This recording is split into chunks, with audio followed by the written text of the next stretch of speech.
జగన్నాథుడు పనసపండ్ల దొంగగా మారిన వింత కథ మీకు తెలుసా? ఆయనకు పెట్టే రాజభోగం కంటే దొంగతనంగా తెచ్చుకుని తినే పనసపండు రుచి గొప్పదని ఆయన భావించారు.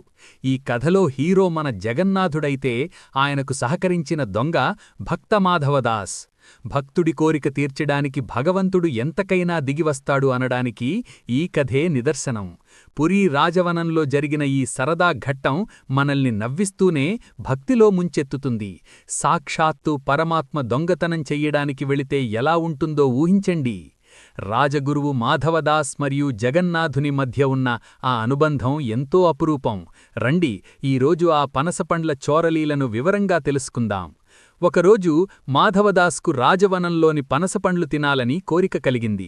స్వామీ, ఆ తోటలో పనసపండ్లు భలే రుచిగా ఉంటాయి, దొంగతనంగా తింటే ఇంకా బాగుంటాయి కదా అన్నాడు. అది విన్న జగన్నాథుడు ముసిముసి నవ్వులు నవ్వుతూ, సరే పద, నేనూ వస్తాను అని బయలుదేరాడు. రాజవనంలో కాపలాదారులు ఉన్నారని తెలిసినా ఈ ఇద్దరూ దొంగల్లా మెల్లగా లోపలికి ప్రవేశించారు. చెట్టుపై ఉన్న దోర పనసపండ్లను చూసి జగన్నాథుని నోరూరింది. మాధవదాస్ గబగబా చెట్టెక్కి పండ్లను కోసి కింద ఉన్న స్వామికి అందిస్తున్నాడు. జగన్నాథుడు ఆ పండ్లను ఎంతో ఇష్టంగా అందుకుంటూ ఆస్వాదిస్తున్నాడు. కాని ఉత్సాహం ఆపుకోలేక మాధవదాస్ గట్టిగా మాట్లాడటం మొదలుపెట్టాడు. స్వామీ, ఇది కదా అసలైన రుచి అంటే అని ఆయన కేకవేశాడు. ఆ శబ్దానికి గాఢనిద్రలో ఉన్న తోటమాలి ఒక్కసారిగా ఉలిక్కిపడి లేచాడు. ఎవరక్కడా, తోటలో దొంగలు పడ్డారు అంటూ కేకలు వేస్తూ పరిగెత్తుకుంటూ వచ్చాడు. తోటమాలిని చూడగానే మన జగన్నాథుడు పనసపండు పట్టుకుని మాయం